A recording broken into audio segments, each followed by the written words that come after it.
Eso tiene que ver con el sistema nervioso central, o el simpático que se le conoce. Y después aparece otro sistema que se llama sistema nervioso parasimpático, que actúa paralelamente y sobre todo con señales conscientes que le brindamos.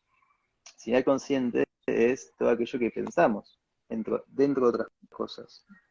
Y, por ejemplo, bueno, nosotros hoy es viernes, sabemos que mañana sábado, a la mañana tenemos una reunión con quizá nuestro jefe o nuestra jefa, y sabemos que algo no va a estar muy bien, quizás me acueste preocupado y quizás me levante más preocupado. Y todavía no ocurrió la reunión. Bueno, ¿Y qué sucede ahí, y digamos? O ahí sea, yo también evalúo el bruxismo. también, Ujú. por eso digo, por lo menos lo que tiene que ver con este lado, lo que puedo decir, yo evalúo, digo, yo pienso, yo planifico, observo, y todo eso me genera algo en el cuerpo. Si yo no sé gestionarlo, me genera algo en el cuerpo y seguramente va a ser incómodo. Sobre todo no me va a permitir descansar, capaz que voy a dormir de agotamiento, pero no sé si voy a descansar. Y ahí aparece esta segunda parte, el bruxismo, que también Claro, está presente, digamos. exactamente. Y sirve también esto que vos decís de usar frases positivas continuamente cuando uno está medio enojado, bajoneado, como para ¿Buscar levantar qué? Perdón. el ánimo. ¿Buscar qué? Frases positivas, viste que en un momento había que ponerle todo frases positivas, al agua, a los alimentos. Eh, Ahí entramos en un debate de diferentes tipos de psicología. Digo, o sea, hay personas que necesitan etiquetas por fuera, hay personas que tienen quizá también otras facilidades intelectuales que son in- más de conocimientos abstractos, si quieren decir, cosas que no vemos pero que pensamos. Entonces hay Bien, personas que trabajan más con el pensamiento, más que con las etiquetas por fuera. A esto se le llama autodiálogo o diálogo interno. Seguramente todos lo conocemos cuando quizá estamos enojados con alguien y estamos acostados y seguimos pensando en eso. Y seguimos, porque no me dijo tal cosa y y hablamos solos, digamos. Eso es sí, diálogo interno o autodiálogo. Y eso es interno, digamos. O sea, no hay etiqueta que te saque de acá. Muchas veces, nada, eso es muy perjudicial. Pero bueno, a veces también a otras personas les sirven estas etiquetas, también se las llaman como anclajes, algo que nos ancla, que nos deposita en un lugar. bien. Se llaman palabras de poder, eh, nos sirven, nos orientan. O sea, las etiquetas nos orientan, están también para eso. No es negativo, por eso digo, para nada. Pero hay personas que las orientan y personas que por ahí no lo necesitan, o necesitan otras cosas. Eh, Hay personas que necesitan algo más físico, volvemos a esto de la respiración. Si yo simplemente respiro, ni pienso ni etiqueto, o sea, estoy concentrado en la respiración, digo. Y ahí aparece esto del proceso atencional. Todos tenemos un proceso Eso es lo que atencional ayuda también a entrar en un estado de genérico. meditación. ¿Cómo? Y eso es lo que te ayuda también a entrar en un estado mejor de meditación, en no pensar en nada. Ahí empezamos a responder preguntas frecuentes. ¿Se pueden poner la mente en blanco? Es difícil. O sea, podemos pensar en un color blanco, pero no se puede poner la mente en Claro, blanco. Por eso dormimos y soñamos, digamos, o sea, la actividad eh, está, la actividad nerviosa sería el cuerpo sigue estando. Y lo que sí podemos es justamente esto, intentar tener durante un cierto tiempo cierta voluntariedad de qué queremos que esté en la mente. Después nos cansamos, porque tenemos, tenemos cierta cantidad de nafta, de energía, que entramos en un periodo de agotamiento. Por eso, seguramente alguno que esté escuchando, alguna que esté escuchando, que está estudiando, pasa media hora y ya está, digamos, ya no me entra nada. Todos pasamos por ese momento, creo. Estamos estudiando con un montón de, de hormonas del cortisol, se quiere decir, donde ya no es un proceso adecuado. saludable no sé, porque la vida adulta, el trabajo y todo, termina siendo así. Pero digamos, eso es adecuado para un proceso de aprendizaje, para un buen ciclo del sueño, para un día a día eh, que pueda ser agradable, porque podemos quizás estar trabajando, podemos estar estudiando, podemos estar haciendo un deporte, y si estamos bajo cierto periodo de estrés o cierto estado de ansiedad, a la larga va a ser perjudicial. Y si yo no puedo trabajar, por algún lado sale. Sale por un dolor de espalda, sale por un dolor bucal, sale por alguna molestia anímica, sale por algún conflicto bipolar que la otra persona no comprende, por qué te peleaste conmigo. Y a veces uno está irritable, que es uno de los síntomas del estrés. A veces tiene problemas estomacales, que también pasan por ahí, y no tiene mucha lógica. Exactamente. Y se puede, por ejemplo, necesito sí o sí para meditar, estar sentada en el piso con una colchoneta, o puedo estar en la cama, sentada, después tomarme 5 o 10 minutos en el laburo y ponerme a meditar, o tengo que estar desenchufada de todas las cosas y sentarme específicamente pensando que tengo que meditar, que quiero meditar. Bien. ¿Cuál es la mejor opción, digamos? No sé si hay mejor, es como si no estamos pensando en la hamburguesa, a ver cuál es la mejor McDonald's. Son prácticas. Y volvemos a lo mismo. La meditación, o sea, se googlea mucho meditación y la práctica, qué sé yo, hay mucha diversidad, hay muchos tipos y formas de meditar. Yo particularmente me formé en esto de mindfulness, que es una técnica específica, encuadrada, digamos, en un marco, por decir así, que me parece adecuado siempre mencionarlo porque hay un montón de cosas que desconozco.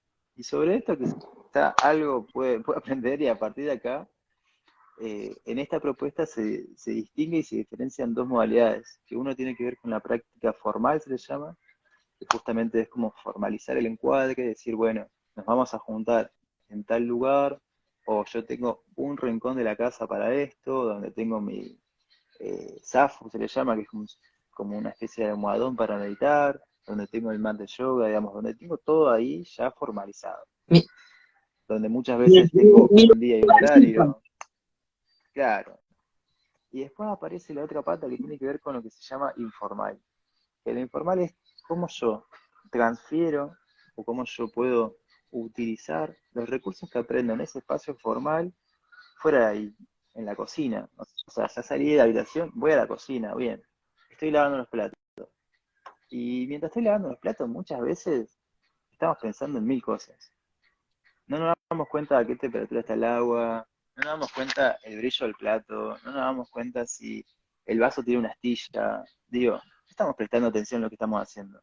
Estamos haciendo algo pensando en otra cosa. Que muchas veces en algo que ni siquiera está pasando. Que todavía no me contestó, que está ocupado, que está ocupada, Que uno que tengo que parar esta se actividad. adelanta a las situaciones, y ahí es donde también te genera más ansiedad.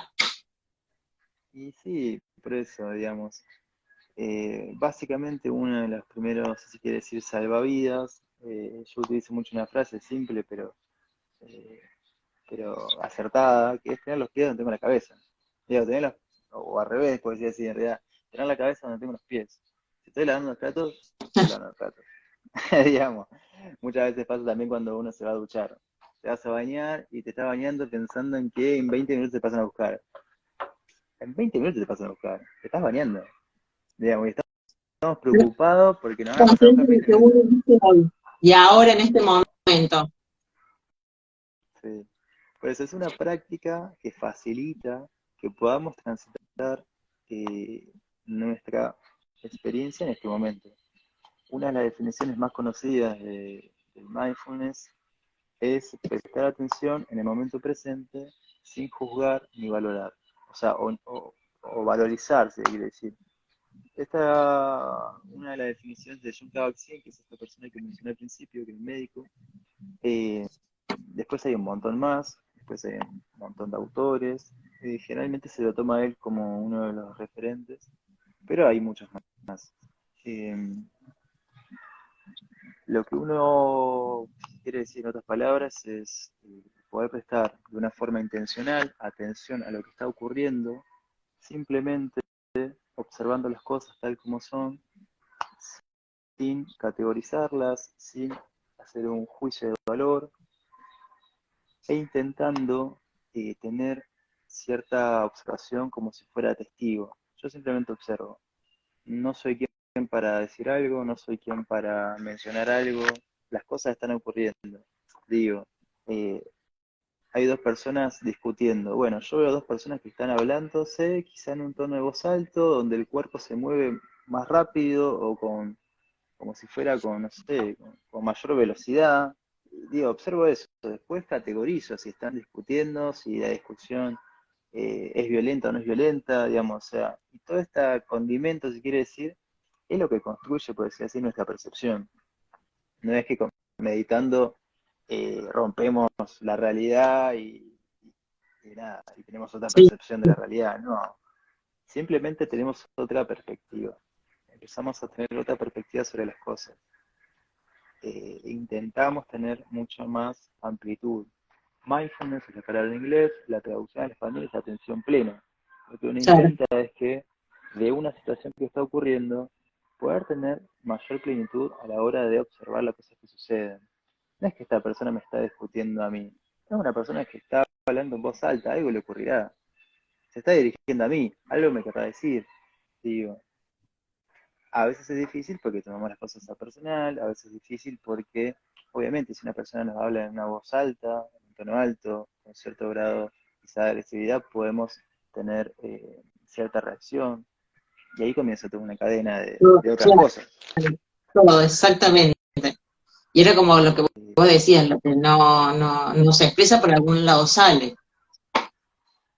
porque quizás no le dije nada en ese momento, pero Mm. a la noche Y los claro, dientes hablan. escrito bucal, sí, sí, sí, sí, sí. Bueno, nosotros tenemos muchos, tratamos ahora de hacer una odontología más integral, ¿viste? Tratar de darle herramientas, tratar de mucho lo que es el bruxismo es multifactorial, neurológico, kinesiológico por las posturas, por los antecedentes de columna, y cada vez se va relacionando con más cosas, ¿sí? Por eso lo bueno de tener esta herramienta, que es lo que vos estás dando para que sepan que existe, ¿sí?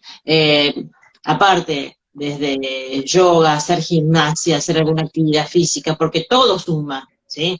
Si sos de la que no sos de hacer actividad física, bueno, tenés toda esta parte, la parte de meditación, ¿sí? Porque entre todos nos tenemos que ayudar a estar un poco mejor, Sí, ¿sí? por eso en su momento charlamos nosotros y me pareció ideal. eh, y yo lo puse anteriormente en una historia, que personas que trabajen en salud, primero pensando en la salud como algo más amplio, no solamente que Mm. no haya enfermedad, sino también prevenir, sino también brindar herramientas para el día a día, para mí es fabuloso, o sea, es lo que yo busco también. Yo, por ejemplo, en psicología no me dedico tanto a la clínica, primero porque hay un montón de personas que se dedican a eso, y después sobre todo porque creo que hay un montón de trabajo previo que se puede hacer. Eh, por eso a este taller, yo no espero que hayan personas que la estén pasando mal, para nada. O sea, a mí me encantaría que hayan personas que quisieran aprender una herramienta para poder en su día a día transitarlo de una forma distinta. O particularmente quizá en alguna situación Porque del después día te va a transitarlo de ayudar una forma distinta. ante alguna situación negativa, te ayuda todas las herramientas que uno tiene. Más que por ahí no la pone en práctica, que las deberíamos poner en práctica si las tenemos y las sabemos sobre todo. ¿Sí? Pero bueno, un poco esa creo que es la idea. Eh, Vuelvo a recordar, eh, para practicar cualquier tipo de meditación, jamás hay que tener experiencia previa. Sí, hay Mm. que tener dos o tres cosas que tienen que ver con predisposición para aprender algo nuevo, tolerancia para saber que va a llevar su tiempo y sobre todo tener un motivo. Digamos, si no tenemos un motivo es muy fácil dejar de hacer algo. Si no sostenemos nuestra práctica por un motivo, es muy fácil que nos dé igual hacerlo o no hacerlo. Por eso digo, ¿por qué me encantó esto a El mí? motivo principal